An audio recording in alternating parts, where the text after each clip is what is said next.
नाथ बने हुए हैं। प्रेम के बस हर तू न रहा क्यों प्रेम के भी और से हो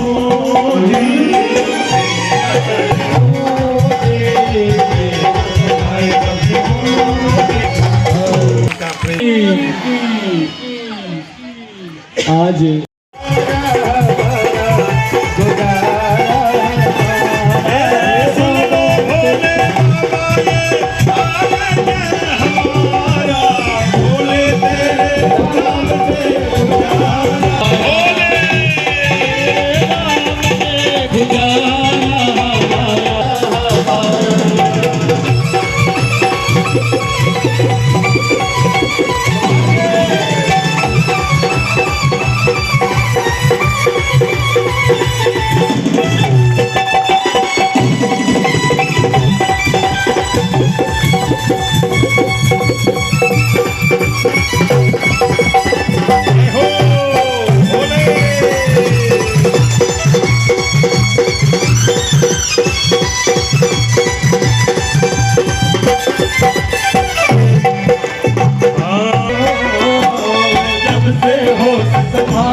से हमने जाना तेरी भक्ति ना मिले तो जीवन व्यर्थ तेरी भक्ति ना मिले तो जीवन व्यर्थ हमारा बिना तुम्हारे भोले बाबा दुनिया है बेगाना बिना तुम्हारे भोले तेरे नाम से गुजारा हमारा गुजारा हमारा भोले तेरे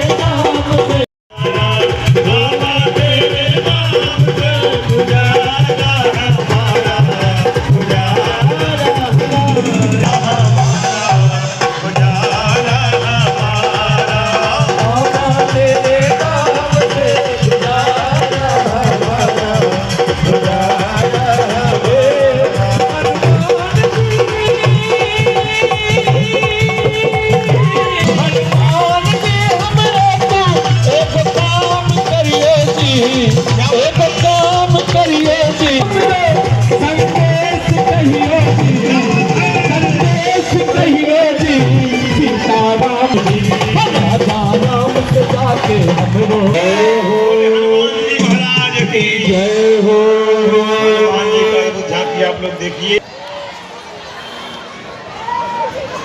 जय श्री राम। जय हो। तो शिव जी सती का अगला जन्म अवतार होता है और शिव और पार्वती का जय जय लक्ष्मण भगवान की जय हो। और उत्तानपाद जो महाराज थे उनकी दो पत्नियां थी, एक थी सुरुचि और एक थी रुचि।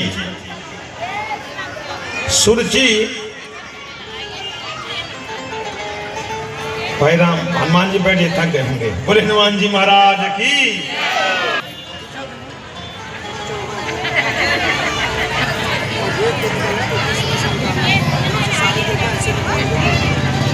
जो सुंदर नीति, जो सुंदर अपने नीति अपने जीवन में लाए उसे बोलते हैं सुनीति। और सुरुचि का अर्थ क्या है? जो अपने रुचि से चले। जैसे हमें मन कह दिया भैया आज गोलगप्पा खाना है, तो नीति ये कहता है ज्यादा नहीं खाना है, नहीं तो बीमारी आ जाएगी। अब मन में आया कि मुझे 12 बजे रात यात्रा करना है, अब नीति ये कहता है भैया रात जाओगे दिक्कत होगा, दिन है। और जब अपनी रुचि से चलता है तो वहाँ तमोगुण पैदा होता है। ध्रुव जी का जन्म, ध्रुव जी अपने रूम में बैठे हुए कक्ष में, विशाल महल है, धीरे धीरे बड़े हुए। बोले मैया मैं किसका पुत्र हूँ, मेरे पिता कौन है? तब सुनीति मैया कहती हैं कि अय पुत्र तुम तो बहुत बड़े राजा के पुत्र हो, उत्तानपाद के तुम पुत्र हो। कहें भैया मैं अकेले क्यों रहता हूँ? कहें बेटा वो आपको पुत्र और मुझे अपनी पत्नी स्वीकार नहीं करते। उनकी एक पत्नी है सुरुचि और उनका पुत्र है उत्तम, उससे ज़्यादा प्रेम करते हैं। एक बार क्या हुआ, ध्रुव जी धीरे धीरे जाते हैं, कहाँ पहुँचते हैं? अपने पिता के महल में पहुँचते हैं।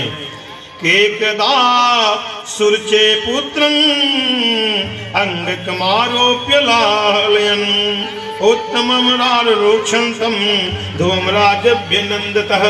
ध्रुव जी पहुंचे और धीरे धीरे अपने पिता के गोद में जब बैठने जा रहे थे, इतने में सुरची माँ ने फटकार लगाया, तुम इनके गोद में नहीं बैठ सकते, इस गद्दी पे तुम्हारा बैठने का अधिकार नहीं है। कहे मैया क्यों नहीं, मैं तो इनका पुत्र हूँ, इनके गोद में क्यों नहीं बैठ सकता माँ।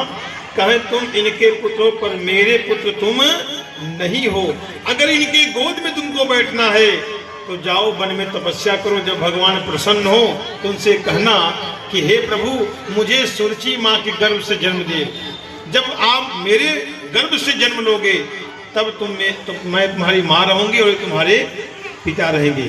रोते हुए ध्रुव जी आते हैं, अपने माँ से कहते हैं कि मैया आज जो है सौतेली माँ ने मेरा अनादर कर दिया, बोल रही है वन में जाओ तपस्या करो, भगवान प्रसन्न होंगे, उनसे कहना कि मेरी माँ सुनीति है लेकिन मुझे सुरुचि के गर्भ से जन्म दो। आज सुनीति माँ इतना सुंदर उपदेश दे रही हैं कि हे पुत्र तेरी सौतेली माँ ने परम पिता का गोद बता दिया, हम लोग तो ऐसे ही पिता है लेकिन तो जगत पिता है बेटे। तो बेटा उनकी खोज कर, परमात्मा की खोज कर। बोले मैया परमात्मा मिलेंगे कहाँ, उन्हें मैं कैसे खोजूंगा, वो कहाँ रहते हैं। कहें बेटा वो कहाँ नहीं रहते हैं, ईश्वर सर्वभूतानि यंतारूढ़ानि माया। ईश्वर सर्वभूताना हृदय से अर्जुन तिष्ठति और ब्राह्मण सर्वभूतानि यंतारूढ़ानि माया। हे बेटा वो तो हर जन्म रहते हैं, भगवान गीता में स्वयं कहे हैं ईश्वर सर्वभूतानाम हृदय से अर्जुन तिष्ठति और ब्राह्मण सर्वभूतानि यंतारूढ़ानि माया। हे अर्जुन मैं सब में रहता हूँ, सबके हृदय में, जीव जंतु मनुष्य जो भी हैं सबके हृदय में केवल मैं वास करता हूँ। भगवान कहते हैं हर घट मेरा साइया खाली घट ना कोई, और बलहारी व घट में तामे प्रकट हो। मैं तो सबके घट में हूँ, कोई जागृत कर पाता है कोई नहीं कर पाता। ध्रुव जी छोटे से हैं महाराज, निकल गए वन को, और जब वन में गए तो देवर्षि नारद जी मिल गए। देवर्षि नारद जी ध्रुव को बहुत समझाया, ऐ पुत्र तुझे गद्दी चाहिए, राजगद्दी चलो मैं दिलाता हूँ, पिता का गोद चाहिए मैं दिलाता हूँ। लेकिन ध्रुव जी संकल्प लेके निकले हैं कि आज मैं भगवान से मिलके ही जाऊंगा। छोटे से ध्रुव है, केवल 5 वर्ष। नारद जी ने बहुत परीक्षा लिया, नारद समझ गए कि ये पक्का चेला बनने वाला है। नारद जी गुरु मंत्र दे दिए। गुरु का अर्थ क्या है, गुरु में केवल 2 शब्द है, ग माने अंधकार और र माने प्रकाश। आपके जीवन से जो अंधकार दूर कर दे और ज्ञान का प्रकाश भंडार भर दे वो होता है गुरु। नारद जी ने गुरु मंत्र दे दिया। गुरु मंत्र क्या था, ओम नमो भगवते वासुदेवाय। बोले बेटा मधुबन में जाना और इसी मंत्र का जाप करना। जब तुम इसी मंत्र का जाप करोगे तो भगवान प्रसन्न होंगे, आपके ऊपर कृपा करेंगे। छोटे से ध्रुव जी हैं, 5 वर्ष के हैं, मधुबन में पहुंच जाते हैं और महाराज इसी मंत्र का जपना प्रारंभ करते हैं। और 1 महीने तक ध्रुव जी केवल जल इत्यादि ग्रहण करके जपते रहे। और बताया गया 3-4 महीने ध्रुव जी पत्ते इत्यादि ग्रहण करके जप करते रहे। और उसके बाद केवल 6-7 महीने ध्रुव जी वायु यानी हवा ग्रहण करके भगवान का जप करते रहे। लेकिन महाराज लिखा गया भागवत में कि अब ध्रुव जी एक पैर पे खड़े होकर के श्वासों को रोक दिया। 7वें महीने ध्रुव जी भगवान का जप कर रहे हैं और अपने सांसों को रोक दे रहे हैं। जब कौन से कर रहे हैं, आप लोग इस मंत्र को बोलिए, भगवते वासुदेवाय।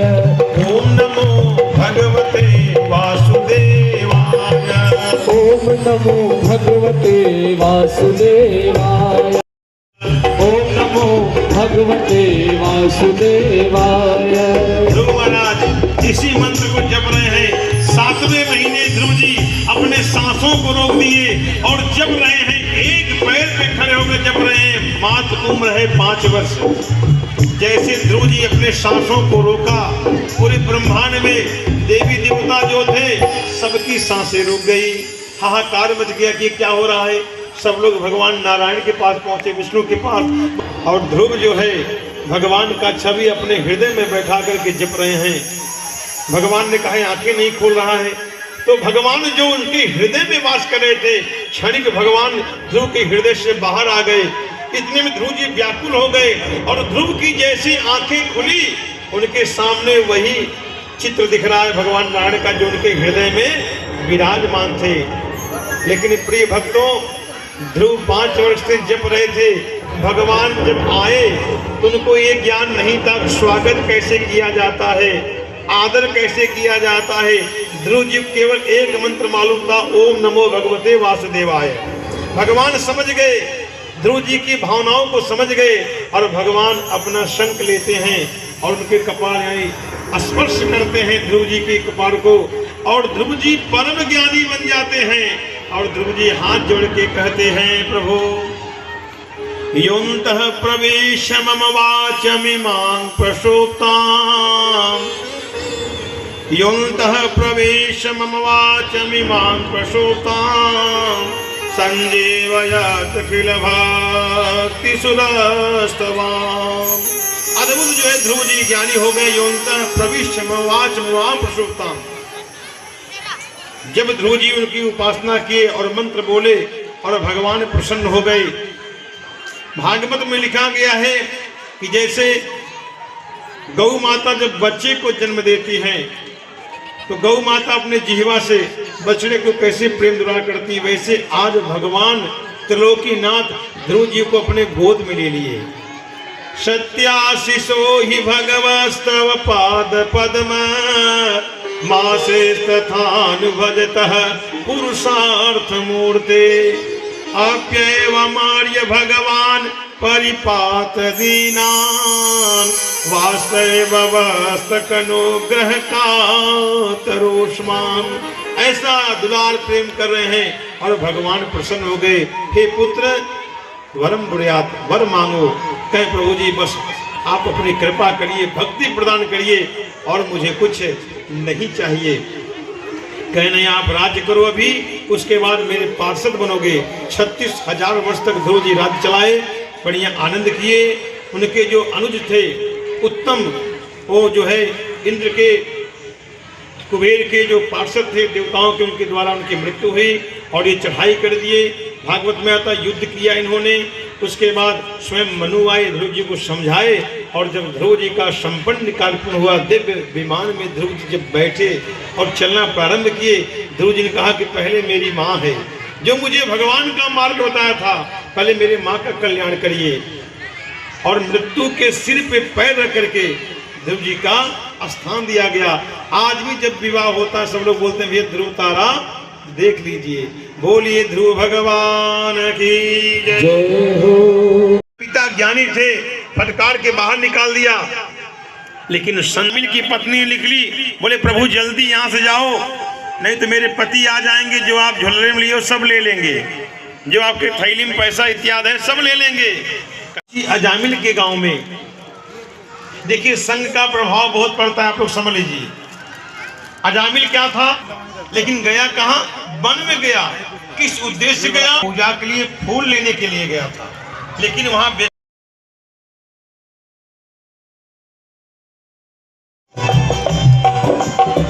भगवान से भाव करना चाहिए कि जहां ले चलोगे वहां मैं चलूंगा। स्वान जी जो दक्षिण मंडल अध्यक्ष हैं,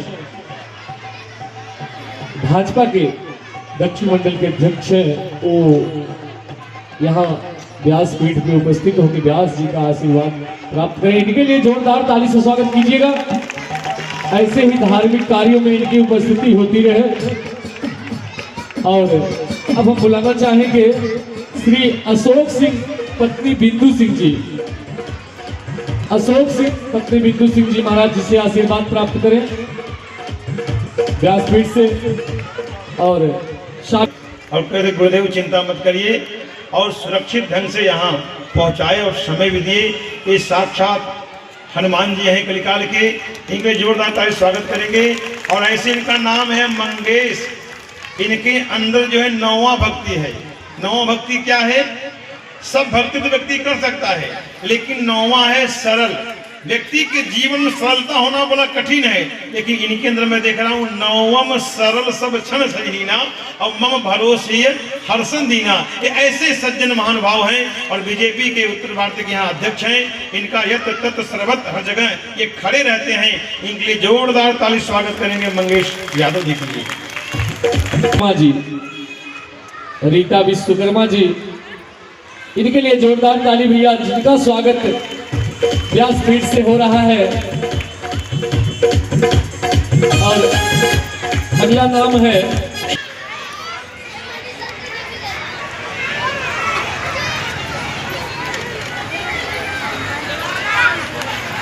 और देवेंद्र नाथ मिश्र जी, उपस्थित होकर व्यास जी का आशीर्वाद प्राप्त करें। अनिल शर्मा जी की तरफ से 51 रुपए का कन्हैया इनके जीवन में मंगल ही भक्तगण है सभी जय।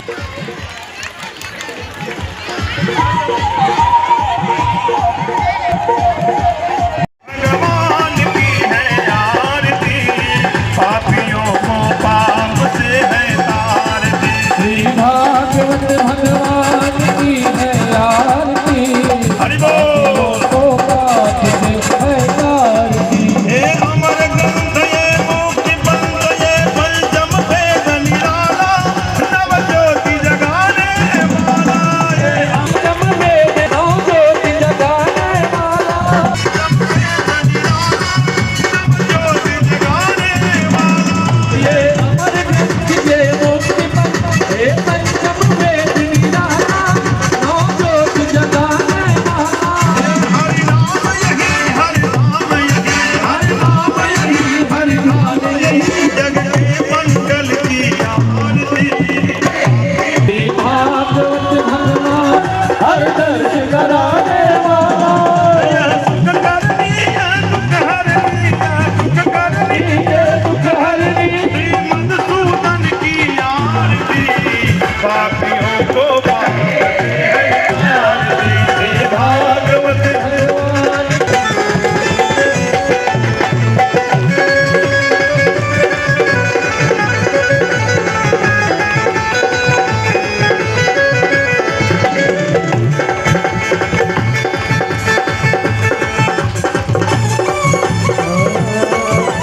मधुर बोल जग पंथ को सतमार्ग बताने वाला, बिगड़ी को बनाने वाला। मधुर बोल जग पंथ को सतमार्ग बताने प्रभु के महिमा की आरती। श्री भागवत भगवान की आरती। भागवत भगवान की है आरती। आरती कन्हैया जी की आरती, सबको है पापों से है तारती। उतारो आरती कन्हैया जी की आरती, उतारो आरती कन्हैया जी की आरती, सबको है पापों से है तारती। जगमग जगमग ज्योति जली है, श्याम जी की आरती ज्योति।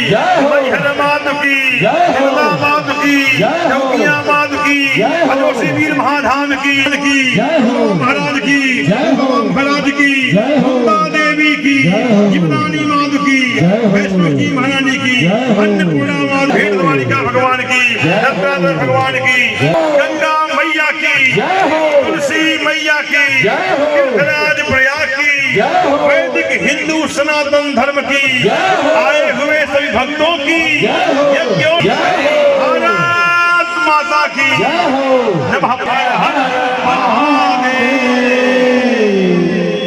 बहुत सुंदर, बहुत सुंदर आपने प्रश्न किया है।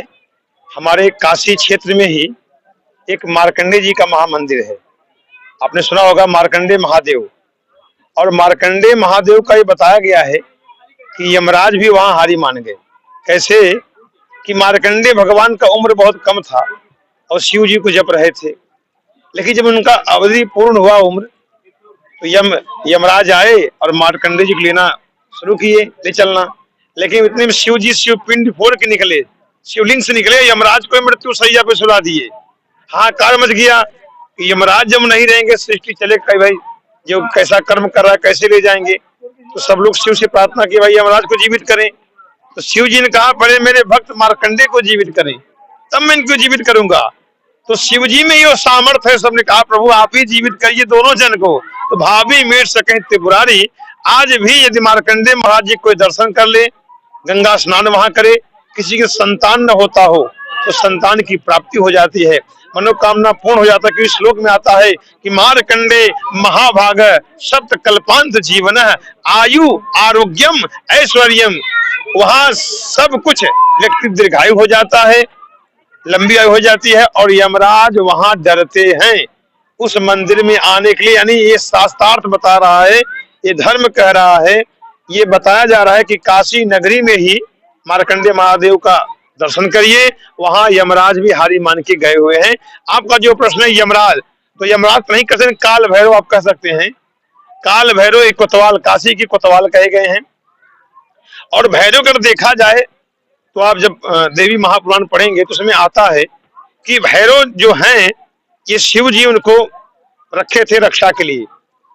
लेकिन जो शिव जी हैं, जब शिव जी रक्षा कर रहे थे शिव जी की, उनके परिवार की, भैरव जी, लेकिन ये माता पार्वती के प्रकार से श्राप है, कुछ गड़बड़ी हुआ था। तो ये हुआ भैरव जी जहां जहां बड़े बड़े तीर्थ मंदिर रहेंगे वहां आप रक्षा के लिए विराजमान रहेंगे, इसलिए इनको रक्षा कवच भी कहते हैं, दी भी कहते हैं, भैरव बाबा भी कहते हैं। जहां जहां बड़े बड़े मंदिर में जाएंगे ये रहेंगे ही। महाराज जी एक अपने देखिए भाई दूज का रहस्य बहुत गूढ़ रहस्य है, ये जो आपने पूछा है। तो भाई दूज का रहस्य, भाई देखिए भाई बहन का स्नेह प्रेम है ये, लेकिन भाई दूज का जो अर्थ बताया गया है, जो शास्त्र में जो वहां तक है, ये भाई दूज जो मनाते हैं आप लोग, तो भाई और बहन उस दिन जो है, बहन जो है भाई को आशीर्वाद देती है कि लंबी आयु हो। जो भाई दूज का जो व्रत पर्व है, बहन संपूर्ण आशीर्वाद देती है और भाई का संकट कष्ट सब दूर होता है। लेकिन कहीं न कहीं ये अपने पुराणों में देखिए विख्यात नहीं आ रहा है, लेकिन एक कथा है इनका, जो कि कोई देवता और ऐसे थे, अभी तो विस्मृत हो गया है। लेकिन यह है कि भाई दूज जो है बहन भाई का स्नेह प्रेम का व्रत है और रखा जाता है। ऐसे में कहना क्या चाह रहे हैं कि यमराज जो है ये भगवान के ही तो कार्यरत है, भगवान का ही काम करते हैं। उनको जैसा कर्म हम लोग करते हैं उसी हिसाब से यम के दूत आते हैं। अच्छा अभी आपने कथा सुना, देखिए आपने सुना होगा अजामिल कथा सुना, यम के भी दूत आए और प्रभु नारायण के भी पार्षद आए। तो प्रश्न यह उठता दोनों जन आते हैं, भगवान के पार्षद जब आएंगे हम अच्छा कर्म करेंगे, और भाई जब गड़बड़ कम करेंगे तो यमराज के दूत आएंगे। तो कर्मणा जायते जंतु कर्मणेवा विलीते सुखम दुखम भयम क्षेमम कर्मणेवा पद्धते। हर हर महादेव। राजा बहुत अच्छा प्रश्न, क्योंकि ये जो श्रीमद् भागवत कथा जो है, सुखदेव जी के पिता ये वेद व्यास जी हैं, और वेद व्यास जी के पिता पराशर जी हैं, पराशर जी के पिता शक्ति मुनि हैं, और शक्ति मुनि के पिता वशिष्ठ जी हैं, और वशिष्ठ जी के पिता ब्रह्मा जी हैं, और ब्रह्मा जी के पिता साक्षात भगवान नारायण हैं। और ये 34 श्लोक की भागवत भगवान नारायण के मुख से निकला 4 श्लोक, वही 4 श्लोक ब्रह्मा जी को दिया गया, वही 4 श्लोक ब्रह्मा जी अपने पुत्र नारद को दिए, और वही नारद जी वेद व्यास जी को दिए, और वही 4 श्लोक से वेद व्यास जी 18,000 श्लोक बनाए, 12 स्कंद हुआ, 335 अध्याय हुआ, और वही वेद व्यास जी सुखदेव जी कथा बताई, भागवत कथा, कि ये कलिकाल में यही सुपात्र दिखे, योग्य दिखे, पात्रता उनके अंदर थी जो कि ये सीख सके। तो वेद व्यास जी भाई सुखदेव जी को बताए और सुखदेव जी ने ही परीक्षित को सुनाया और 7 दिन परीक्षित जी का कल्याण हुआ। ये भागवत साधारण नहीं है, वेद व्यास जी पहले अपने पुत्र सुखदेव जी को सिखाया था। और सुखदेव जी भाई विद्वान तो बहुत थे उस समय, लेकिन इसका अध्ययन उस समय सुखदेव जी महाराज ही किए थे। और सुखदेव जी यहाँ तक कथा आता है कि सुखदेव जी परीक्षित जी कथा सुनाए 7 दिन, और 7वें दिन के बाद जब कथा समापन हुआ, सुखदेव जी कहाँ गए आज तक कोई जान पाया नहीं। यानी साक्षात भगवान नारायण ही थे। रामचंद्र की जय।